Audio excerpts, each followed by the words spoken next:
Hi, Shannon. Hi, Lauren. Okay, I have a joke for you today. For me? This is so bad. I used to work for the circus. Really? Mm-hmm. Wow. I was a human cannonball. Until they fired me. That's good. I like that one.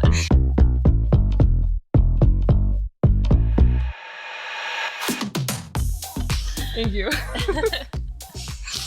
Took me a long time. Welcome back to our podcast, What They Don't Say, where we have been sexually assaulted by the same man, and that's our credibility. Woo! Yeehaw. Yeehaw. I have a question for you. For me? Oh my god, stop doing that. Sorry. Earlier today, we were kind of reminiscing. I don't even want to use the word reminiscing. You and I?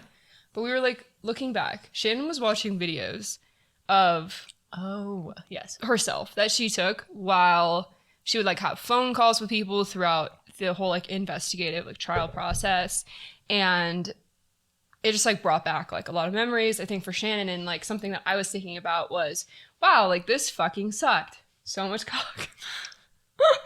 And I was like, how do you get through something like that? And for me, music was always something that like I turned to as kind of like a coping mechanism, but also just an outlet, I guess. And so my question for you is, like, during any of this time, like it could have been during trial, you know, before you testified, even just like throughout these 2 years, was there like any type of music or specific songs that you listened to? So BSA, before sexual assault, I was like, BSAA. I liked Sorry. I listened to just like normal EDM music, like, you know, like club chill, like woo woo, as well as like a lot of throwbacks. Yeah, exactly, just like that. And then I found that I had such like an internal anger and sort of like, I would say just like this abundance of emotion that I was feeling inside, and I frequently was trying to find ways to like get that out. So whether that was like driving a fast car or going on runs or listening to like really, really loud music. And for a while I felt like the current music that I had been listening to was just like, it wasn't enough. And I like tried to listen to some metal music. It wasn't for me. So this is where the Wubbz came in. The Wubbz. So I kind of got into like the harder EDM stuff, which like I feel kind of funny saying that. But I seriously went from listening to like Tiesto and things like that to like Excision, and I guess like Alice in Wonderland isn't really like, that's not really Wubbz necessarily. But I seriously was like, I found this music that made me feel like all those intense emotions that I was feeling inside were able to be like outside of my body. And that was like the music I like began listening to. And now obviously I'm a Wubbz lover. Lauren recently went to her first Oh my god, guys. EDM concert. It was Subtronics at Red Rocks, and boy was that a crazy time. She loved it. Well, We dragged her there. So I've never really understood like the hard EDM thing, and I like EDM music Because the softer, like kind of more chill, you know, like Odessa. Fuck with that. I love it. But I never understood the really hard EDM that like you listen to.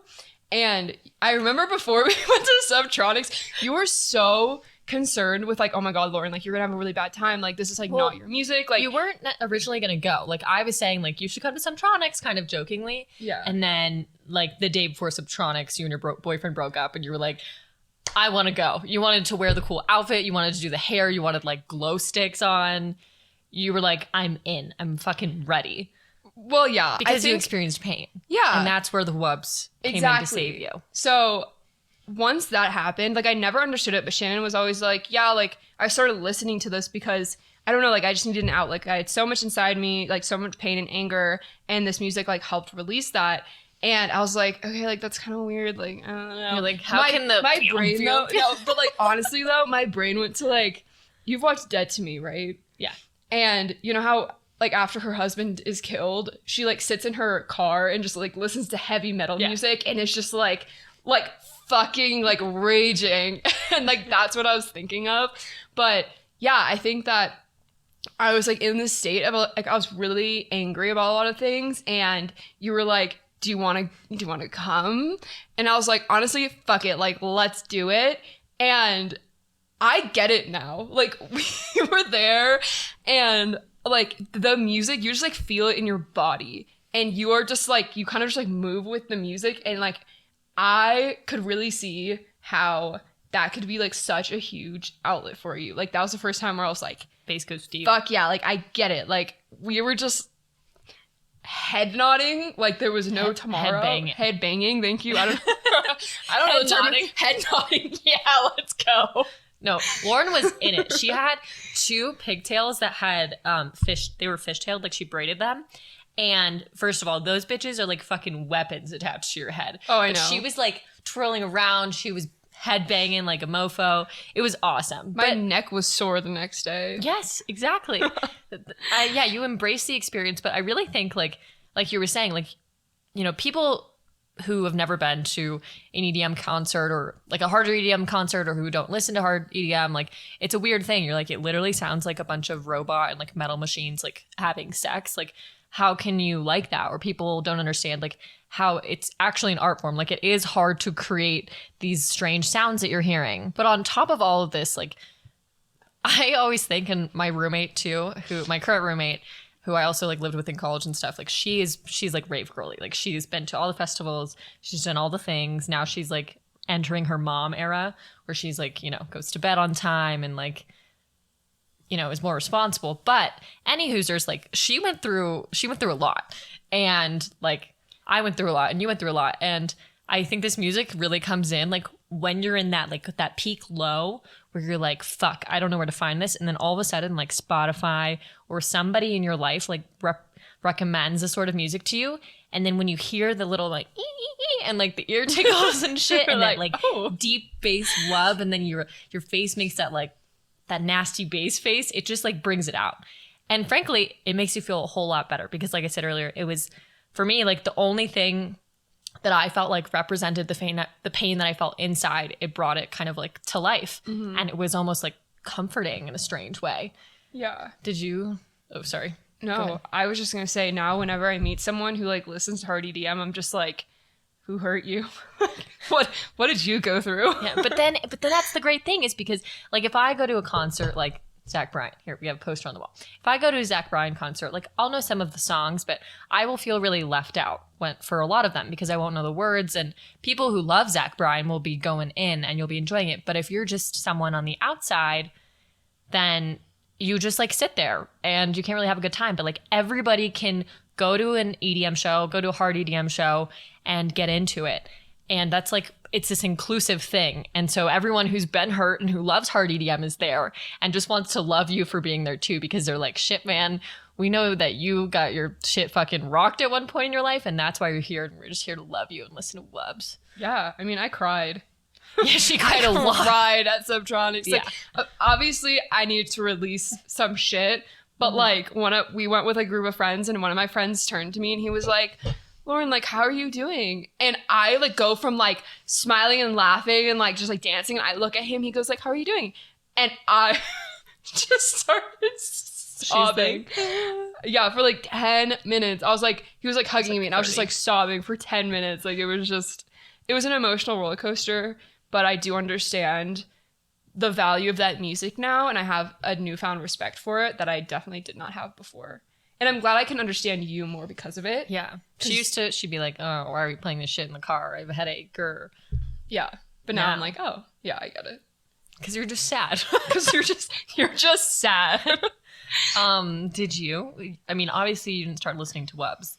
Did you do any whack shit when you were going through the process of investigation, trial, court, etc.? I don't know about like whack shit, but I think that there was like a few albums actually that I listened to that got me through. And this wasn't necessarily like actually for trial, I had a whole pre-trial playlist that I would play in the car when we were driving to the courthouse, like me and my mom and my dad. And I would just like have my headphones in and it was just a lot of like, you're a bad bitch. Like you got this. You're going to be like totally fine. Like there was some Sia on there. She has some really just like beautiful, powerful, like I am amazing, like blah, blah, blah. I don't know. So I listen to a lot of Sia. I just think that she conveys power really well, and I really loved that. And then also Kesha's Praying. Oh, okay. I thought you were about to say like TikTok or something. Yeah. By Kesha. Wake up in the morning feeling like P. Diddy. No, Praying's a good one though. Praying is such a good song, and she obviously like went through her own really terrible fucked up experience with the music industry, but I think the way that she has then poured that into her music has been really cool and beautiful. And so that song, I don't know, like you just put your headphones in, you're listening to it, it's so powerful. And I was like, yeah, like I can fucking do this. Like I got this. I'm a badass. And that gave me a lot of confidence during a time that felt really just awful and draining a lot of the time. And it was just really empowering. Like you had to empower yourself in order to put yourself in a situation like that. So I think that music was really great for me. And then kind of like afterwards, I think honestly post-trial was a time that I had I think I felt a lot of the trauma. And I could that was the sad girl. Totally sad girl vibes for full blown depression. Like Breathe Me by Sia, right? That's the one that's like, it's you've never listened to that? Oh my God, it's wait. brutal. Let's look. That's one. Did you ever listen to Panic Room? Yes, you showed me that one. That was like the first song you sent that to me. Welcome to the Panic Yeah. Room. I felt like that. I don't remember. Maybe I can try to link it in the bio of this episode or something. But that one's really really Panic great. Room. And another person who was involved in the case actually sent me that song too, and I felt like it's saying like welcome to the panic room, and it's like talking about how like your biggest fears have like come to life. And I felt like that song was perfect because it's like, hey, the panic room is like the courtroom, and this like fucking scary man who assaulted me and several other people, like I'm about to face him, and like I'm entering into that space. But then there's kind of like a strong undertone. But like I don't even listen to that song anymore because it brings me like right back. I've just like, yeah, that shit hands makes off. you cry. I think Unstoppable by Sia is I'm unstoppable. Yeah, exactly. That one was really good. I also have like Fighter by Christina Aguilera on here. Because you have to be like, you need some sort of pump up pre-trial. Like, and the it's reason literally it's like a pre-game playlist, which sounds weird, but it's true. Like you are like, all right, I need to like get hyped up. I need to get ready for this. I need to, because your soul is about to be sucked right out of you. Exactly. About to be gone. Exactly. Okay. Well, speaking of soul sucking activities, there were many of them. Blowjobs. Sure. Depends on who you're giving it to. Some are more soul-sucking than others. Never mind. Yeah. Okay, so no. We're going to talk about our parents now. I think that one of the moments in my experiences where things became really real was when I told my parents. And I told my mom first, and then a few days later I told my dad. But I think that it's really hard to know what to say or how to go about it or even like what to expect. Like, how are your parents going to respond? Like, are they going to I think a PowerPoint would be a good option. Just, I have some like a nice hook, like, and this is where my life changed. And then it's just I was raped. And then another slide that's like, thank you for coming to my TED Talk. From here on out, now you know why I'm sad. Yeah. That's not quite how mine happened. But I was about to say maybe next time.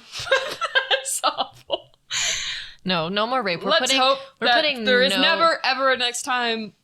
We're not even going to speak that. Okay. Yeah, no bad juju. Anyways, moving on.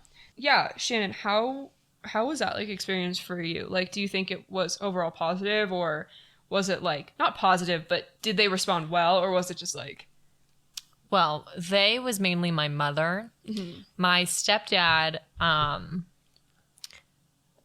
also knew, like I told him as well, but I would say as a general rule of thumb, it was fairly negative for a long time because I think my mom felt a lot of responsibility for what had happened because the man who had assaulted me was someone that was considered like a son basically for my mom, and like my stepdad was his mentor, and there was all of these like intertwined pieces that she had with him.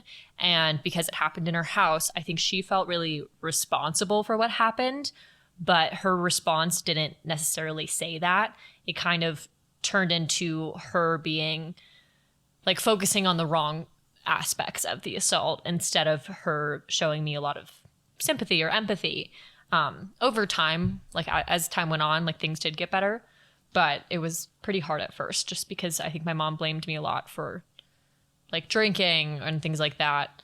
And at first it kind of came off as blame for me.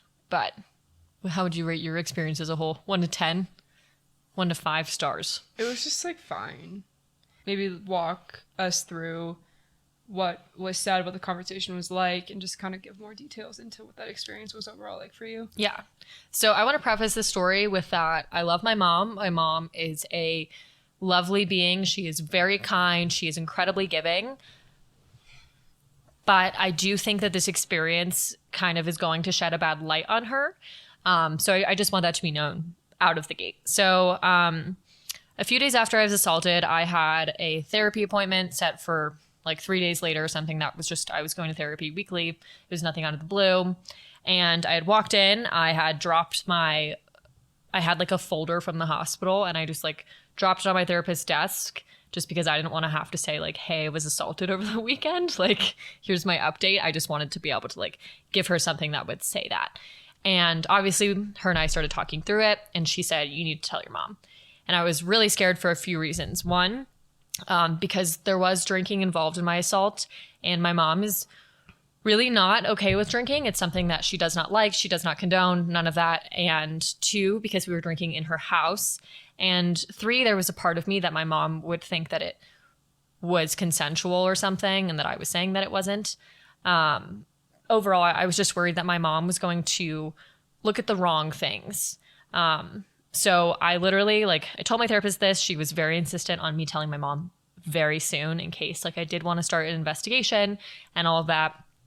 And so she scheduled, like, an emergency appointment for that afternoon. And then my mom came in, and it was the 3 of us. My therapist was sitting here. My mom was sitting in the other chair, and then I was sitting on the couch. So it's like a little triangle. And I just started with, Mom, I was raped, and like I was shaking, I was on the verge of tears, and then I told her the whole story, and her face like consistently was getting more and more like, oh God, like fuck, like well, she would never say fuck, but it was just a like, oh my gosh, I can't believe my daughter had gone through this. That's what her face was saying. But then one of the first things that came out of her mouth after I told her was, you were drinking, instead of the you were raped. It was you were drinking. And my therapist very quickly was like, yeah, this is not about the drinking. And my mom, like, I could see that she had all of these things that she was feeling that she wanted to say, and she just really needed to, like, rein it in. That was the initial thing. And then my mom wanted me to call my stepdad, so I called him and told him. And it was a very awkward phone call. I know, it was really weird. I didn't. Yeah, I would not have like that. I wish I didn't do it that way. But it was just kind of like, hey, this is what happened. And I think the other reason that they really needed to know is because this man was somebody that was, like I said, like fully intertwined in our lives. Like we would have, like my stepdad probably would have been playing tennis with him that afternoon if I didn't say something.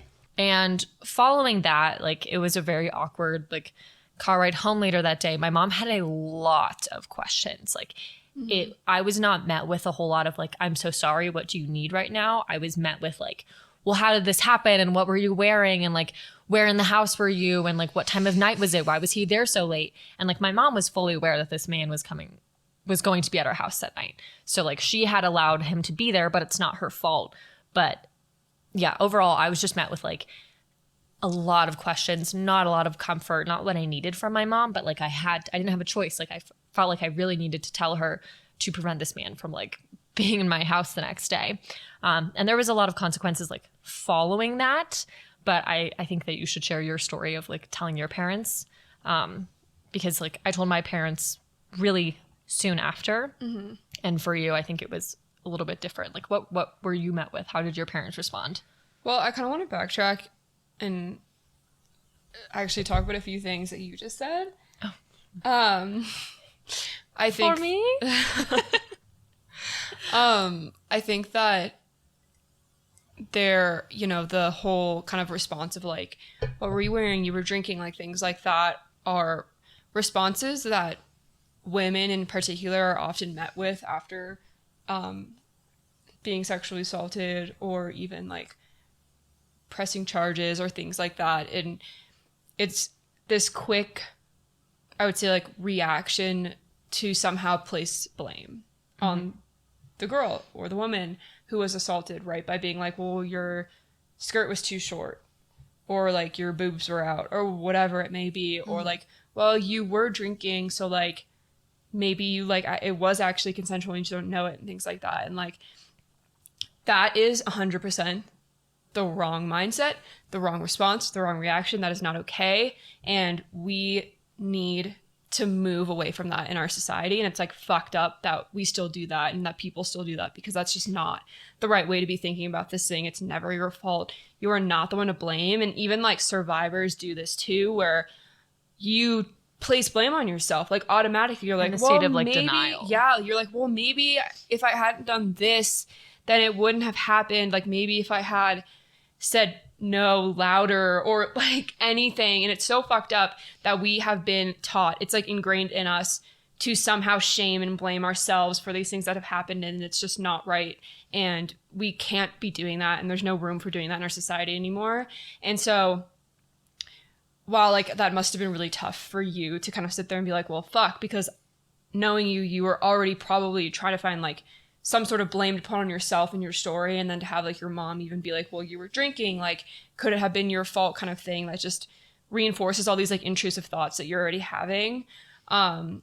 And I think that's really tough, but I think that maybe your mom was also feeling a lot of blame, and so maybe in a backwards fucked up way she was trying to like release some of the blame that she was feeling by putting some of the blame on you, which sounds fucked. And just to kind of clarify a little bit, like the comment from my mom of like, what were you wearing? That was literally like a one-off comment. Like my mom was really focused on the drinking aspect, on the like, how could this happen sort of thing, rather than the clothes thing. So just side note, my mom was more focused on the drinking rather than like, what were you wearing? But I do get that a lot. Like that was a frequent question, and it wasn't necessarily a frequent question in like the court process where they asked what I was wearing, which was good. I was kind of ready and like expecting that.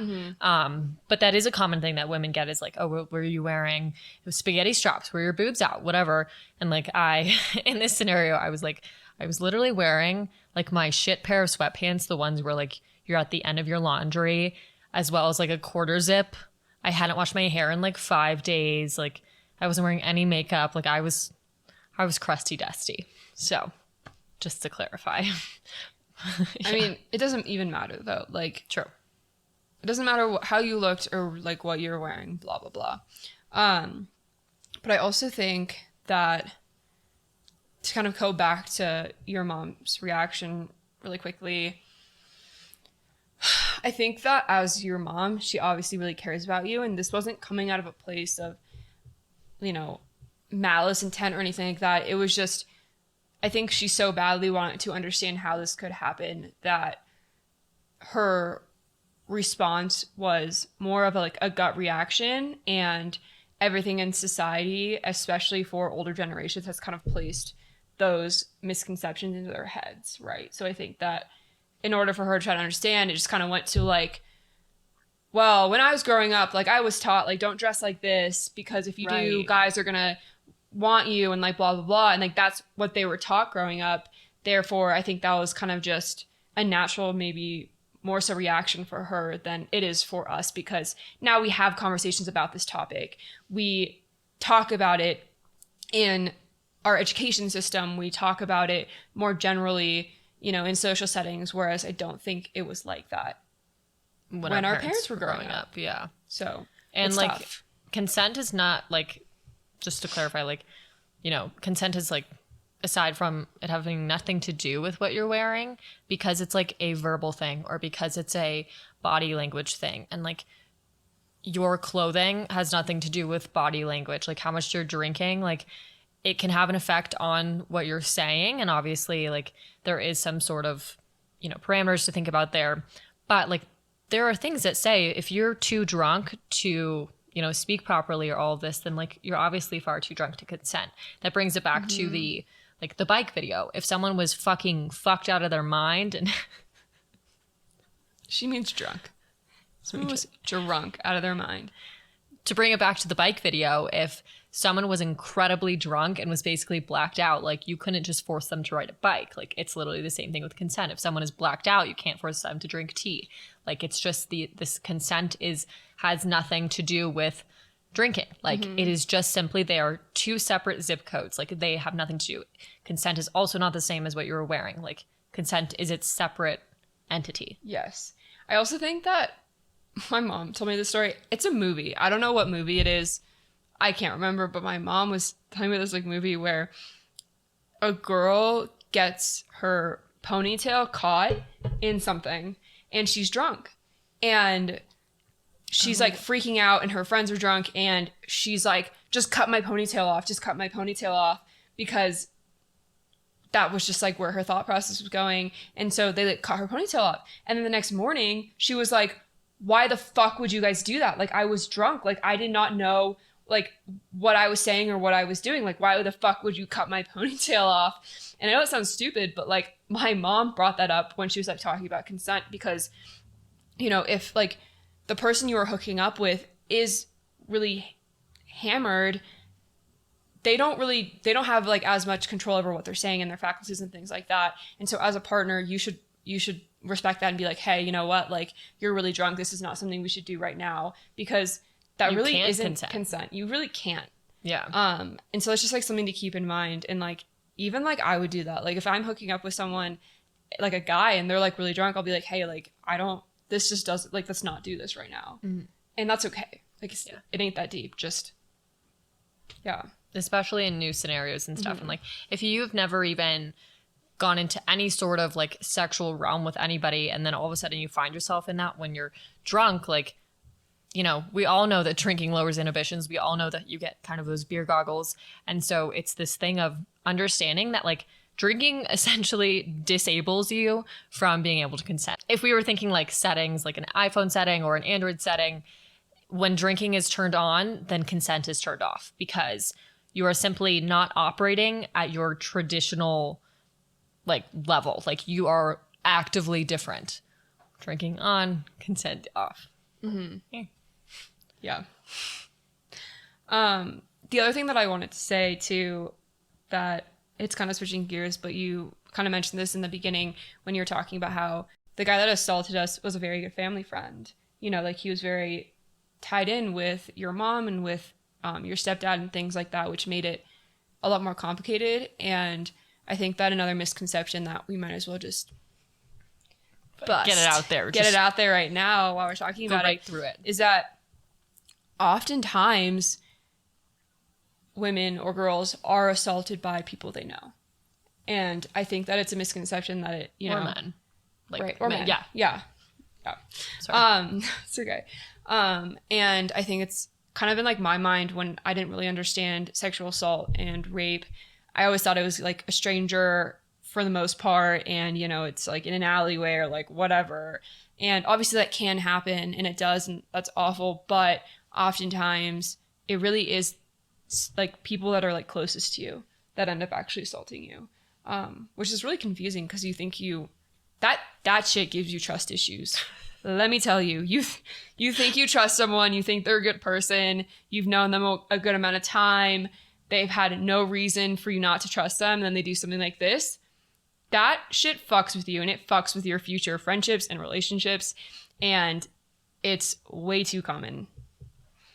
Well, and it's because they have created this space for themselves where it's easier to assault people if you are much closer with the parents, with the friends, with the family, and whatever. And like, I think specifically in our scenario, the man that assaulted us, like I was saying, he was like, my stepdad was his mentor and there was all this, but we need to remember here that my mom lost a son, like, you know, X amount of years before this. And so for my mom to, you know, not have a whole lot of strong connections with younger men who, you know, were like the same age as my brother would have been, you know, this man walks in who is incredibly polite, and he is a strong Christian, at least he said so. And, you know, he is kind and caring and respectful and like loves spending time with the family. Like my mom looks at this kid who would have been the same age as my brother and is like, oh my gosh, like I know she can't help it, but it's like, this is like my son. Mm-hmm. And that adds a whole other layer of like, you know, a trust aspect to it, where it's not just like, I'm not just trusting you to spend time alone with my daughter. It's like, I'm trusting you like I would a son. Right. And I think that he knew that, and he abused it and exploited that and used that for his own personal gain. Okay. I feel like we've kind of like covered stuff with my mom.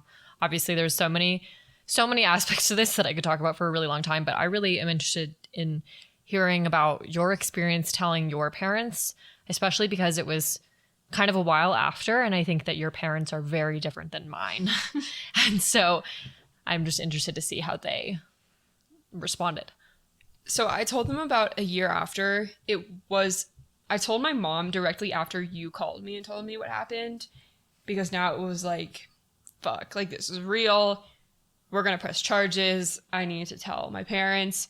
And frankly, I don't think I ever would have told them if it hadn't been for you being like, we're going to fucking press charges and we're going to do this. Like for the court case in general, you think?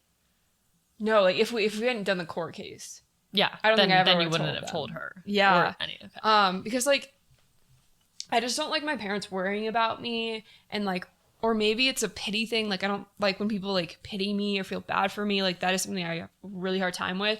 And so in my mind, I was like, well, I don't want them to like worry or feel bad. Like this isn't their fault. There was nothing they could have done. I wasn't even like living at home or near home or anything, you know? And I knew that they were somehow going to like blame themselves, especially my mom. So those were kind of my thought processes going into this. And like, I just remember I got off the phone with Shannon and I was like, okay, like fucking gotta go do this. I remember I was like wrapped in one of my blankets from my room, and I just like walked downstairs and my mom's standing in the kitchen, and I was like, fuck, okay. I don't remember exactly what I said, but I was kind of just like, Mom, like something happened to Shannon. Like she was sexually assaulted, and it also happened to me. That was kind of the gist of what I said. It was very short. It was like one sentence. And then she just gave me a hug, and I cried, and she cried, and there wasn't a lot said. There was like not a lot of questions. It was just, I think from my mom's point of view, it was like, you need support right now. And like, I think she knew not to pry or not to ask questions. Like this is just a time to grieve. And obviously a lot of questions and stuff came later because she's my mom and she wanted to understand what happened. But that initial conversation was really short, and it like, there wasn't a lot of conversation at all. It was just kind of like, this is what happened, and then let me give you a hug and be there for you. Because she realized that that's what you needed in that moment.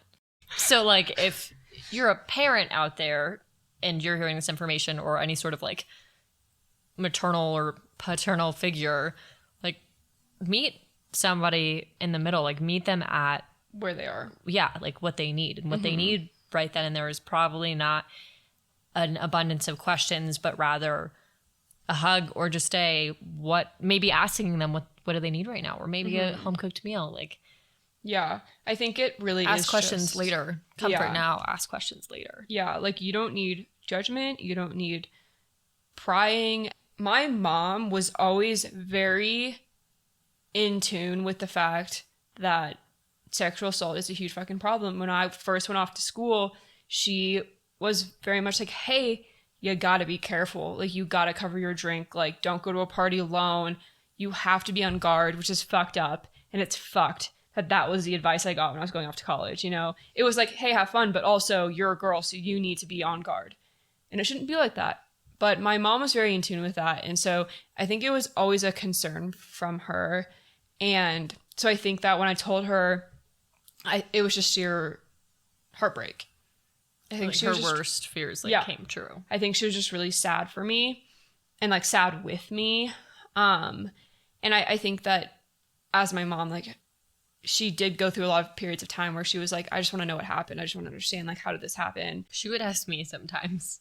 She would ask me for like updates on the case, like at family gatherings, kind of like pull me aside because I knew that you weren't really telling her a lot, which like totally understand. But I think she, you know, she did everything that she felt like she could to prevent this from happening, and then it did. And now I think, or at the time, I think she just wanted to know what was going on, but she didn't want to like disrupt how you were feeling. Yeah. But I think that there was nothing she could have done. And yeah, you can't protect your child from this. You try, but especially if they're not living at home, they're not around you, they're not under your own roof. Like, there was nothing that she could have done. And I always told her that, but I think that as a mom, you are automatically going to place blame on yourself because it's your role to protect your kids. And when something bad happens to them, that is like the most heartbreaking thing that you can probably go through. So I think that was just kind of what she was feeling in that moment as well.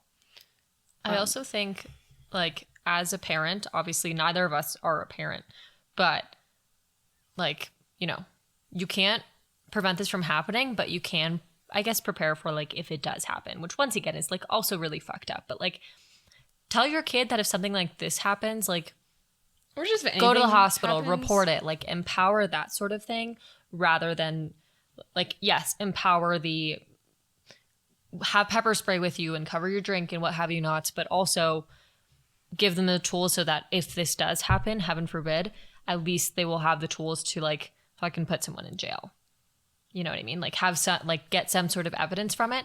Like really make that a focus of the conversations you have with your kids too. I don't think that's talked about enough. How else are they supposed to know? Like this isn't a how-to guide if you get sexually assaulted. It's, well, it kind of is. It kind of is, I guess. But the point is, you know, the same way that if you got into a car accident or if you were better example, if you were pulled over by a policeman, you know, you need to have your registration, you need to have your license.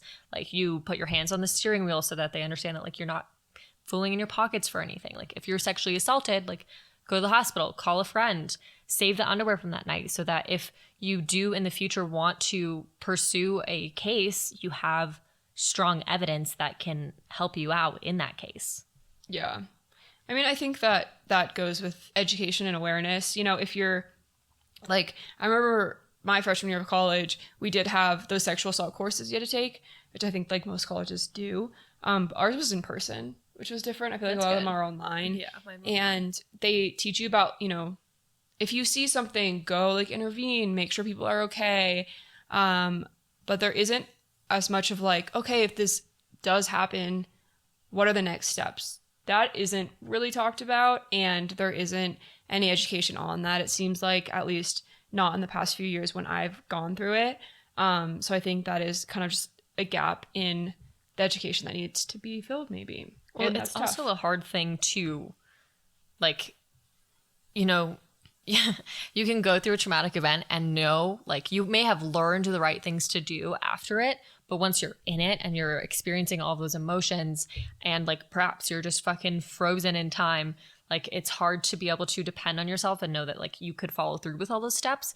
But at least if we're telling these kids or educating kids on, you know, what to do if this does happen, then at least they have a fucking chance at, you know, getting someone convicted or getting justice or, you know. Mm-hmm. Yeah. And it looks different, especially in college. Colleges do have sometimes different protocols for what happens. So, you know, even having it like a college by college basis is really important because it does look different and that's really confusing. So if there is some sort of way, it's not all standard. It's not that schools can be like, if this happens to you, these are your next steps. This is what you should do. That would be really fucking helpful for people because flying blind, it's tough, man. It is really tough. And like a lot of schools, at least in my experience, and I believe in your experience too, they might have like a specific office that you can go to that only deals with like sexual assault. So at my undergrad school, it was Office of Victim Assistant, so OVA assistants, yeah. And they were awesome. Like I went in I think a few months before trial happened. So that was almost 2 years after I'd been assaulted, but I was having a really hard time. I was super overwhelmed and stressed about the case. I was really overwhelmed with school. And it was just like my standard stress levels and anxiety levels were heightened because I had this, court case on the back burner, and it was just always kind of there. And they were great. They sent out a email to all of my professors, and like the professors know, like, oh shit, this is from the OVA office. And they don't give details about anything. They just say, hey, Shannon experienced something traumatic lately. You need to give her extra time on whatever and all this. And so if I was having like a really hard day where I couldn't get out of bed or I was experiencing an extreme amount of anxiety, I could get, assignments extended, and it helped me out a lot. Like there are resources and they're kind of hard to find and they're uncomfortable. Like you have to go in, you're probably going to have to share your story again, but in the long run, like they can really help you a lot. Yeah, I had a similar experience with my school. Like they had a whole office that was for this, and I think that was like the only way that I got through being in school and going through all this was because they were just so helpful and so understanding, and they will do so much for you to make sure that you can like stay in school and be as successful as possible. So even understanding like where those resources are at, I think my school did a pretty good job at making that aware and making those resources known. But I know that maybe some schools don't, and it should be advertised more, just because unfortunately this is such a normal thing and it's such a common thing, and it's pretty common for people to go through this and then not know how to get help and what their next steps should be. But guess what? So many people have been sexually assaulted and raped that entire offices and hundreds and probably thousands of jobs have been created to combat the post-sexual assault emotions. Mm-hmm. And to combat just sexual... We try again. And to combat sexual assault in general, which is awesome because they do a lot of campaigns and awareness and education I would say they do a lot of prevention education to make sure that it doesn't happen, which I think we also need more of too, right? It's not just about resilience and what you do after. It's also about making sure this doesn't happen in the first place. So to kind of like rewind a little bit, we just went off on a tangent because we're very passionate about this stuff, as you can tell. You had mentioned your mom's reaction. She like really was comforting towards you, and she gave you a hug and kind of basically gave you exactly what you needed in that moment. But like, what did your dad say? Because like, daddy's little girl getting assaulted, like, did he want to beat the shit out of this guy? Like, what was kind of his response? Yeah, I was very interested to see how my dad was going to respond because I am very close to him. Like I'd say is like one of my best friends. I also like grew up with brothers, and I was his only daughter, and I think there was like a lot of protection over that, but also it was interesting because like he was not the parent that would get mad at me if I was like, if my clothes were too small or I wasn't like covering up enough. Like that was always my mom. It'd be my mom who's like, your shirt is too short. Like you need to put on like an actual shirt. My dad was always like, oh, you look great, honey. Like he never like really cared about that kind of stuff. And so not that that's like a bad thing or a good thing. Like it was just like a thing. Like he just like was like, yeah, if like you like what you're wearing, then that's great. And that was almost like really progressive of him in a way, which like looking back, I was like, okay, cool. But I think that like secretly, like you do want your dad to be somewhat protective over you. At least like maybe I did. And I didn't really get that a lot. And I don't want to say like wasn't protective, just like your dad wasn't focused on what you were wearing. He was like more caring about who you are. Like exactly. Yeah. And so there wasn't that like cliche, I'm cleaning my shotgun when a man comes over. Exactly. Like, yeah. He wasn't like that. And I'm really like glad for that.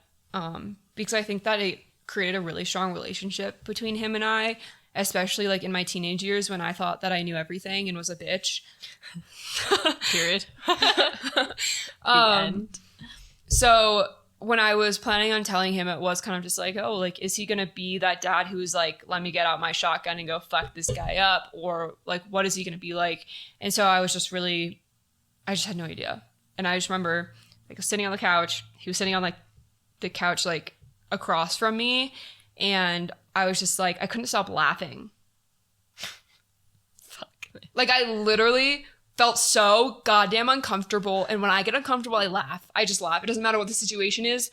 I laugh. I laughed in court. Like, if I'm uncomfortable, I will start laughing because I just don't know what else to do. It's just like this weird coping mechanism. Oh, heavens. And so I am sitting on this couch. Like, I'm next to my mom. My dad's across from me. And I'm just cracking up. And my dad is like, what the fuck is going on? Like, what are you doing? I'm just like sitting there and I'm like dying laughing. And I'm like, I'm so sorry. This is not funny. Like, this is actually not funny. Like, no, but like, actually, Dad, it's like not funny. It's not funny.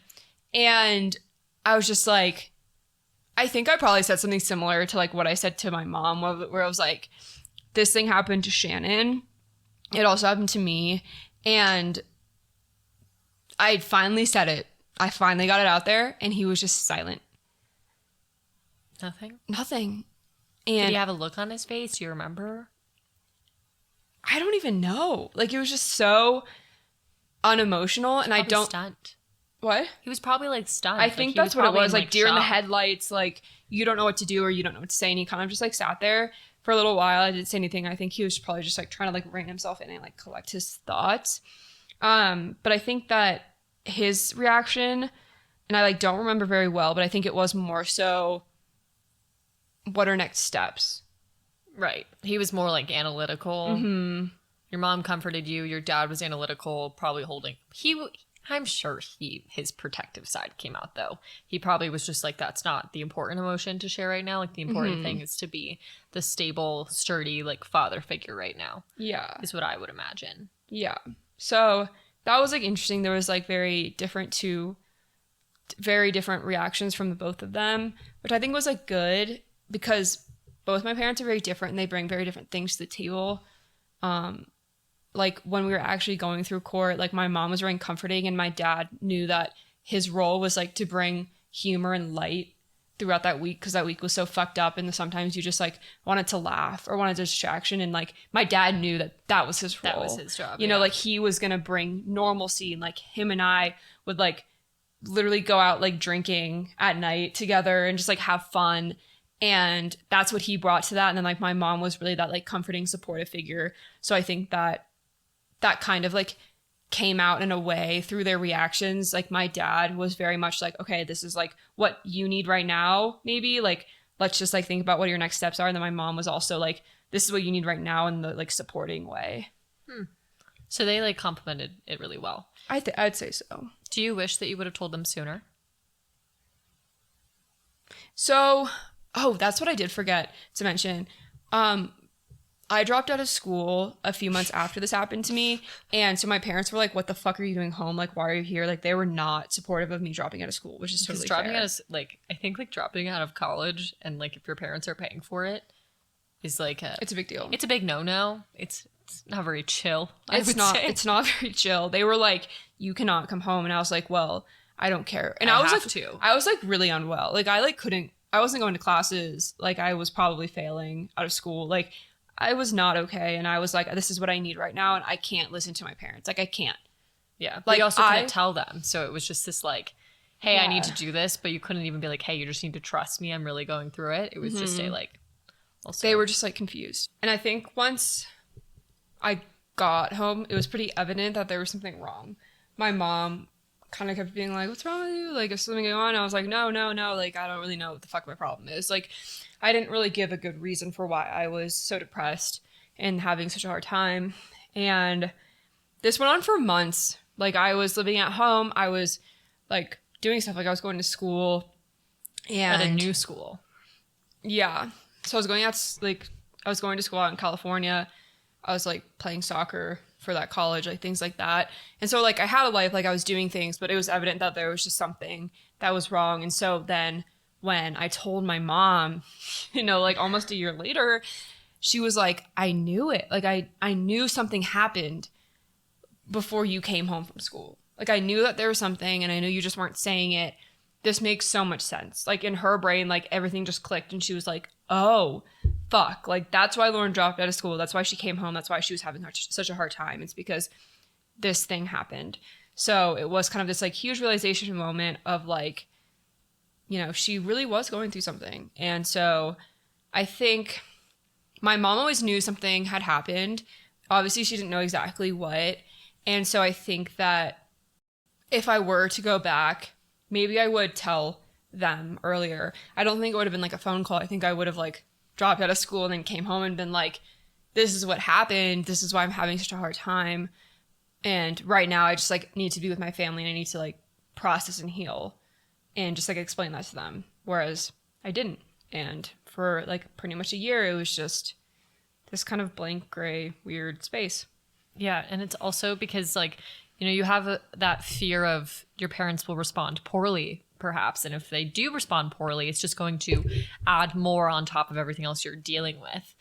But on that off chance that your parents, or on that chance that your parents do respond well, like they can be a really good point of support for you. And like my mom became a good point of support, I think about like 4 months after I had told her. That was when she started saying things like you need to believe in this. Like she started, that was the first time that I ever saw my mom really like be okay with me having really, really bad days. Like where she was like, I understand this is hard for you right now. Like eating might be harder. Maybe you're eating too much or whatever this is. Like but it took a while for her to kind of move through, I think, all those emotions of, personal guilt that she had for herself, as well as just like anger. And I understood that. Obviously it sucked for the first 4 months. But eventually she did get there, and then she was a really good kind of support for me. So it was like a learning curve. Yeah. For your mom, at least. Absolutely. And at least she did get there, right? At least she did learn those things and understand what you did need. It wasn't like the whole time it was really this challenge to get her to understand, maybe. But it is tough. And as a parent, maybe you just really fucking don't know how to respond. And that's okay. Valid, because you're not supposed to know. Like, you're not supposed to. And you shouldn't. You're not trained. You shouldn't have to know. Another thing, a little story, just to kind of demonstrate going from having a parent who really did not understand and who blamed me to going to having a parent who did understand. So I had shared earlier, when I first told my mom, she was really focused on drinking. And about a week and a half after I was assaulted, we were going to family Thanksgiving. And family Thanksgiving for my mom's side of the family, which is Lauren's side of the family, is very fun, very vibrant, very loud, very rowdy. Thanksgiving is like 50 people. We have like 14 pies, 3 different turkeys. Party. Yeah, we get party. Wasted. And it's a great time, but it's a holiday. Everyone's celebrating. It's really fun. And my mom was incredibly nervous to go to Thanksgiving because, I had just been assaulted, and she was really worried that I was going to drink again there. And I had said, no, Mom, I'm not going to drink there. Well, spoiler alert, I did drink there. All of my cousins were we were all underage. Not all of us, but a lot of us were underage. And I remember I had poured Bacardi in my Sprite can, I believe. It was either Bacardi or vodka. I think I remember it being Bacardi. AKA potent scent, smelled like shit, smelled like liquor. And yeah, so everyone else was kind of drinking openly, but I had put liquor in my Sprite can. And my mom started to notice. And I thought for about 2 hours I was getting away with it. It was just this, I was really fun and vibrant, but no shit, Sherlock. Of course you're close to your mom and you're breathing on her. She's going to know. And I walked upstairs and my mom followed me and she put her arm around me and she said, "So what are you drinking?" And I said, "Sprite." And then she goes, "Oh, let me have a sip." And I knew I was fucked. I knew it. I'm like, "Well, here you go, Mom." Didn't we try to step in? No, no one was upstairs. I don't think anyone was upstairs. If you were, you guys scattered quickly once my mom took a sip. She's scary. But she took a sip of the Sprite can, and obviously, immediately she knew that's liquor. That is not Sprite in that can. And she started yelling at me. And in the yelling, in the midst of it, she was like, I was so worried that you were going to drink here. You promised me you wouldn't. I trusted you in this. And then she said, if you hadn't drank the night you were raped, you never would have been raped. Remember, this is Thanksgiving Day. A week and a half after I'd been assaulted. And you're already in a really fragile state. Yeah. And then your mom says that to you. Yeah, just very plain. If you hadn't been drinking on the night you were raped, you never would have been raped. And I have never sworn at my mom before, at least at this point I hadn't. And I looked at my mom in the eyes and I pointed at her and I said, fuck no. I thought you said fuck you.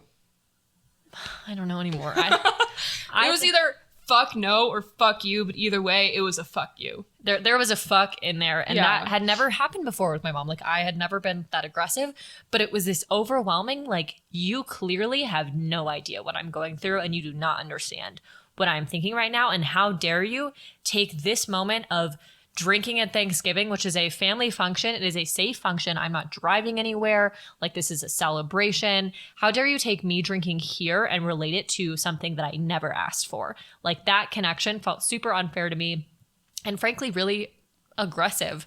And that certainly like put a rift in between us. After this Thanksgiving event, my mom said, you know, originally we weren't going to give you any consequences for drinking with your assailant at our house. But now, since you've drank at Thanksgiving because you disobeyed us, we are now going to give you consequences for drinking with your assailant, as well as consequences for drinking on Thanksgiving when I told you not to, which is really interesting. Yeah, because the repercussions of getting raped aren't consequences enough. Yeah, but I kind of felt like, I think if you get raped and you were drinking and your parents don't like drinking, it should kind of be a get out of jail free card for you as the victim, like,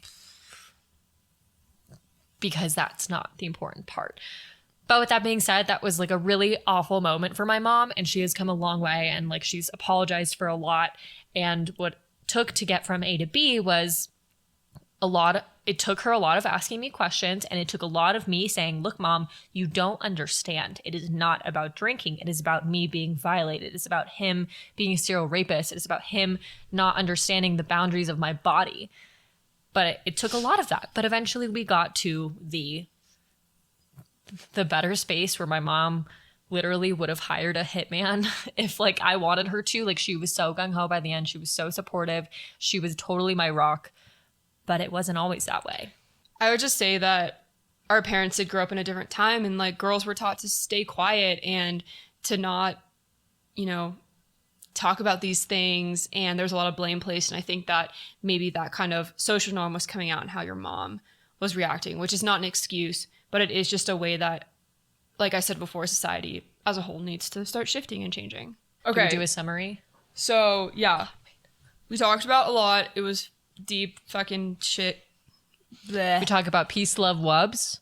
Peace, love, wubbz. Talked about telling your parents good and bad reactions. If your parent has a shitty reaction, there might be hope for the future that they can I would just be say supportive. Try to have them understand your place in your situation, but also maybe help them understand what it really means to be sexually assaulted and what that means in society, you know, and like be like, hey, like, maybe you thought this way at one point, but this is like how it actually is. And it's really important not to place blame on survivors because it is not their fault. And I think just having those really important conversations, make sure they're not arguments, right? I've definitely had some fucking arguments with people about this.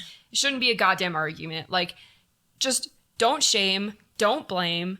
That's not what we're here. Like, that's not what we should be doing as communities, as societies, as schools, things like that. Like, just sit down with, if it's your parents, if it's your friend, whoever it may be, and just help them understand and just have those normal conversations that are really just trying to inform and educate. And that's really what it comes down to. Yeah, and if your parent has a bad reaction, I'm really sorry. Like, there's nothing worse than like the person that birthed you being like blaming you for something that you literally had no part in.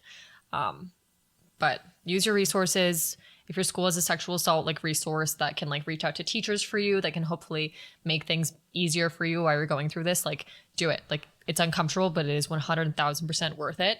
And they want to help you. And go listen to some Excision or Subtronics or something that gets that or that Sia grr in there. Or Sia. She's fucking awesome. Yeah. Some Kesha. Can't go wrong. Can't go wrong. Thank you so much for listening to What They Don't Say. We'll catch you later. Catch you on the flip side. Catch you on the flip side. Cheers. Yeehaw. Oh, now we're clicking.